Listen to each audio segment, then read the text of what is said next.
You can tell him I said it. Leave your bitch alone.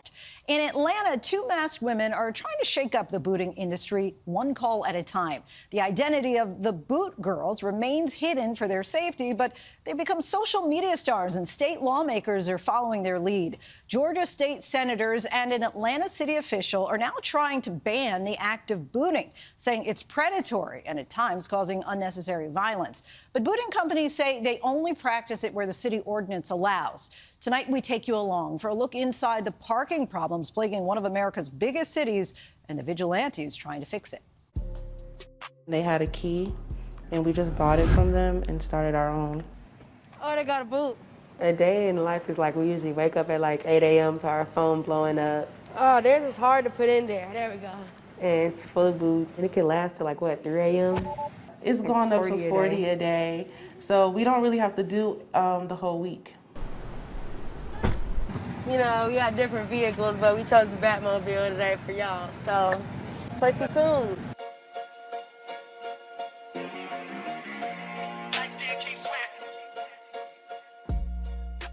This is a bad industry. It's wrong on all levels, and our job as lawmakers is to address that and protect our citizens. I haven't had one person complain about the boot girls at this point. They've been nothing but raving fans. However, I'm sure if we had the booting companies here, they would say something different.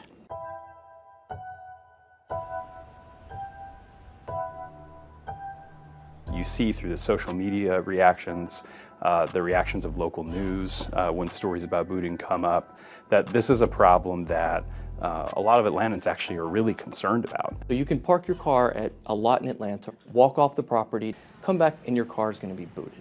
Since 2012, we've helped at least 500,000 people who've been booted in Georgia. And Atlanta counts for the lion's share of that. This is big business in Atlanta. Everyone profits. The booting companies profit, the parking companies profit, even the business owners profit.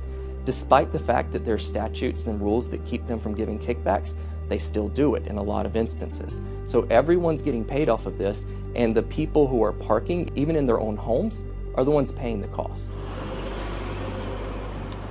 Our state government should have acted a long time ago. And in some instances, people are very understandably upset. And that can lead to violent confrontations. No, ma'am, you can't do it. You can't do it, man. You're finna step on her foot. I'm not stepping on your foot. You can't do it. You need to go, like, for real. No, you can't do this. The man was from a private parking company. He was very aggressive with us. He was putting like most of his body weight on us, making my hand stuck in the boot to where I can't turn or get the key out.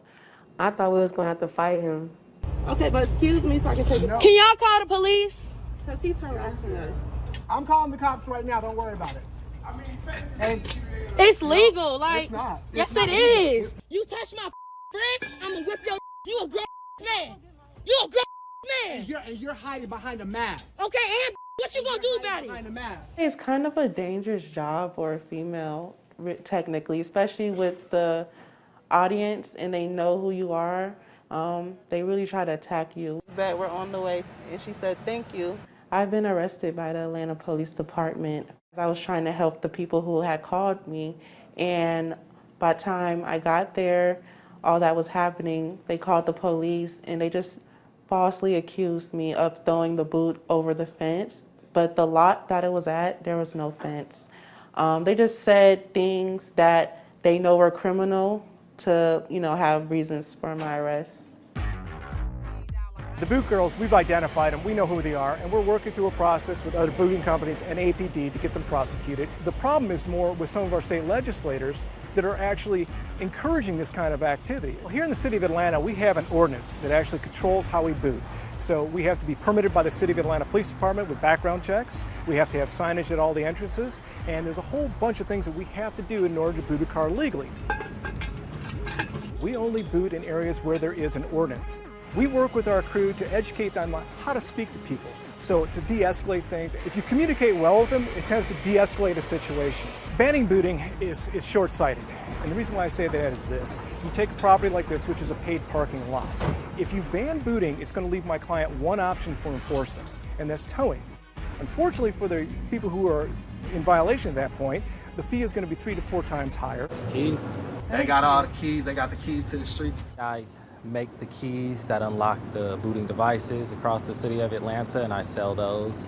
And then I manage the girls who actually do removal services. Not everybody is going to agree about what the boot girls are doing or the people who are manufacturing keys. Now, I've advertised that I bought a boot key from one of the guys locally who is manufacturing them. Those keys, in my mind, represent is that people have had their rights to their own property taken away by force. This one company boots 100,000 cars a year in the city of Atlanta, so that's just one company. There's maybe 15 booting companies in the city. Amir Faroqi has been a champion against predatory booting in Atlanta. 5 years ago when we tried to ban it, and there wasn't political support on the council at the time to do so, I'll sympathize with some lot owners and small business owners that it is a cost-effective way to try and manage parking. If you're parked illegally and the private property owner or the city want to remove you from that spot, towing has that impact. Booting doesn't. The car is still in the spot, so the spot is not available for anyone else if that's your intended goal. We've had senators, we've had congressmen come in and say, if Atlanta can't get its act together, we'll get it together for them.